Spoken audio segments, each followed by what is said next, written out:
So last night it rained just for a few hours, and as you can see, some areas of my soil look dry and some other areas look wet. How can you tell if the rain that you recently had is enough to water your plants? In today's episode, I'm going to tell you the number one mistake most gardeners make out there. I made that mistake and it took me a long time to realize it, even though it was common sense. Hi everybody, my name is Alan for those new to the channel, and I can tell you one thing. When growing plants, a lot of the issues can be resolved by simply using common sense. And guess what? Isn't it common sense not to water your plants after a rain? You got water coming down from the sky, hitting the ground, getting your soil wet, so it makes no sense to water your plants. Well, believe it or not, that is one of the most common mistakes people make out there, especially if you like growing plants.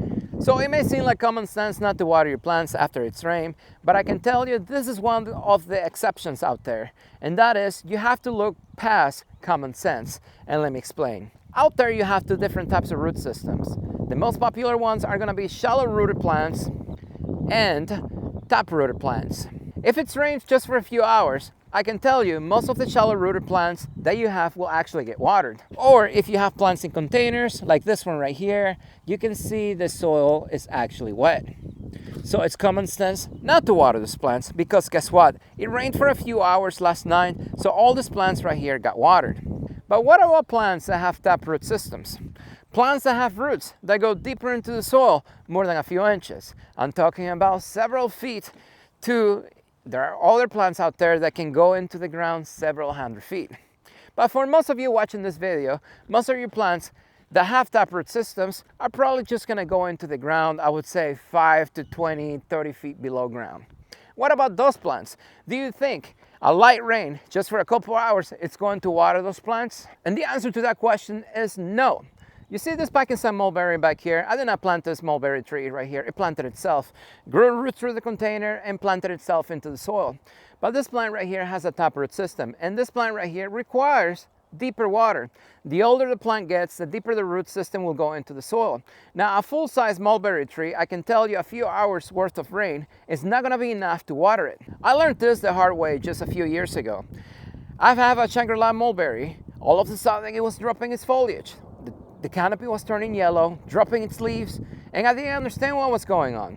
Anytime that you have a plant that starts acting unusual or declining and you haven't changed much, you need to think about what recently changed. After a few weeks of thinking about it, I realized what my mistake was. It had been raining for about a month to a month and a half. And because of the rains and the soil looking wet, I did not water that tree like I normally did. See, my property has flood irrigation, so every couple of weeks it gets flooded with water.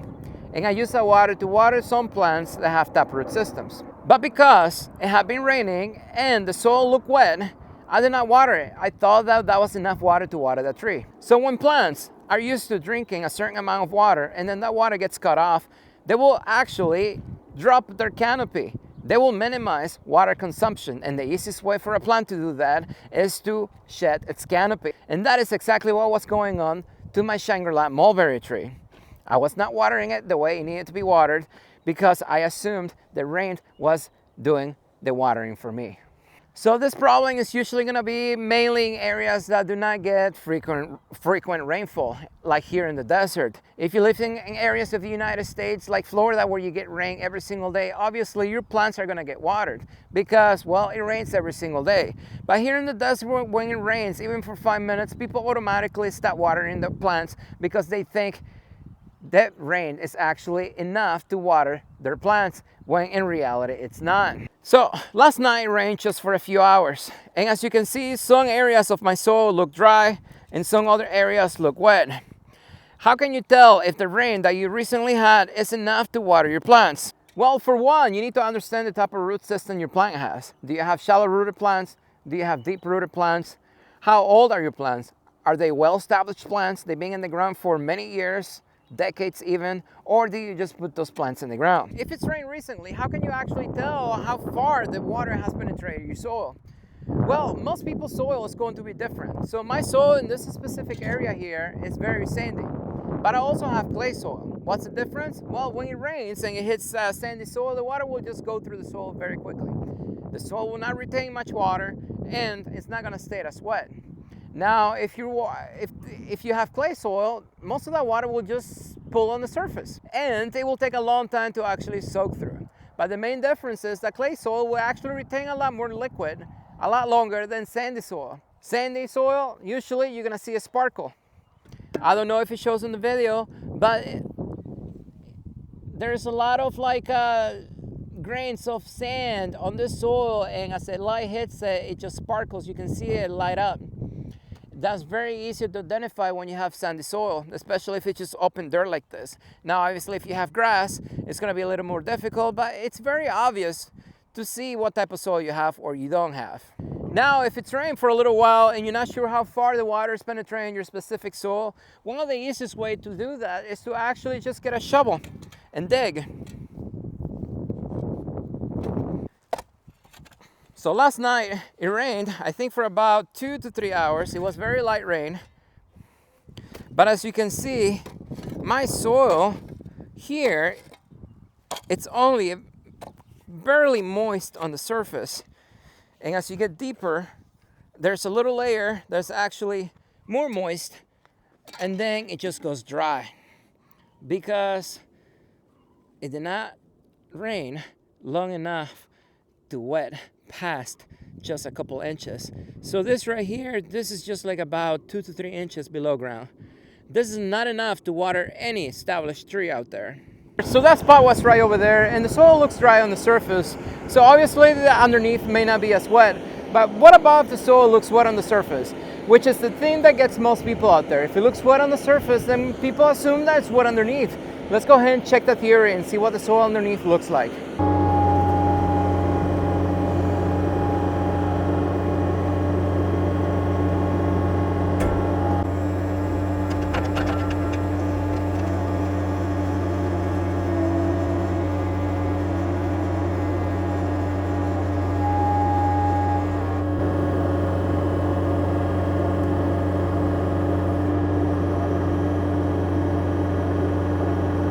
Let's check this out. So this auger right here, it's about 3 feet long, and as you can see, as soon as I started digging into the soil, it looks super dry underneath. Let me show you what it looks like down there. So you can see the sidewall right there. It's just dry, and that is probably about 6 to 12 inches below ground. And if you look at the dirt right here, this is just dry. And as it gets deeper down there, it looks even drier. And I can tell you that is not enough to water your plants, especially if you have established plants, fruit trees, shade trees that have been in the ground for a few years and they have a taproot system. Mind you, it rained for several hours last night. It was a steady, light rain, but it was enough water to cause pooling. So you know what? Let's go ahead and dig this area right here and see how far down the water actually penetrated the soil.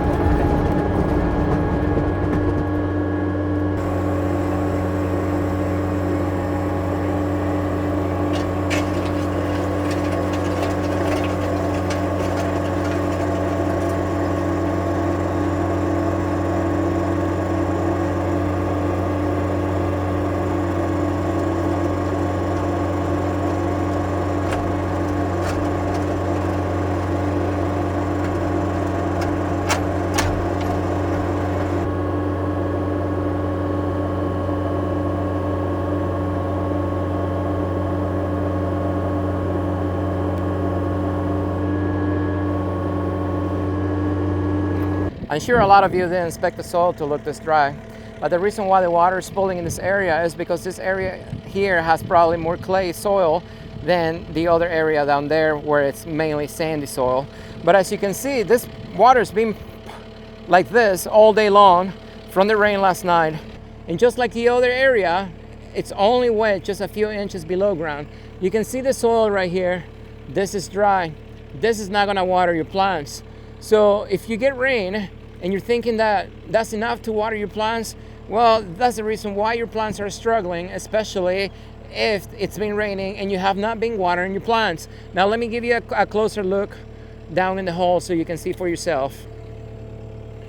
You can see the sidewall is completely dry, and this is just a few inches below ground, and you can see the water is pooling right here.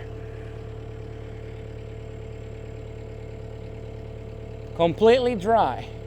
And I can tell you this is only 3 feet below ground. If your plant, it's an old tree, it has roots deeper than this.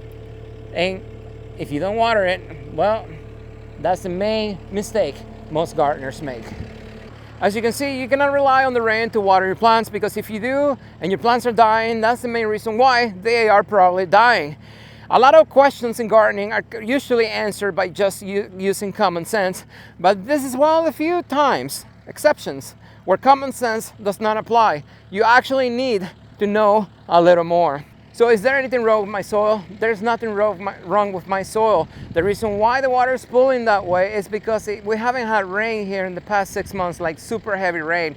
So the soil is super dry, and it takes a very long time, especially if you have clay soil, for it to actually saturate. As soon as the soil saturates with water, it will actually allow the water to penetrate deeper into the soil. And this is not just an issue with just rain. If you water with a water hose, or if you use any other methods of watering and then you're seeing water pooling on the surface, that does not mean that your plant's actually getting watered.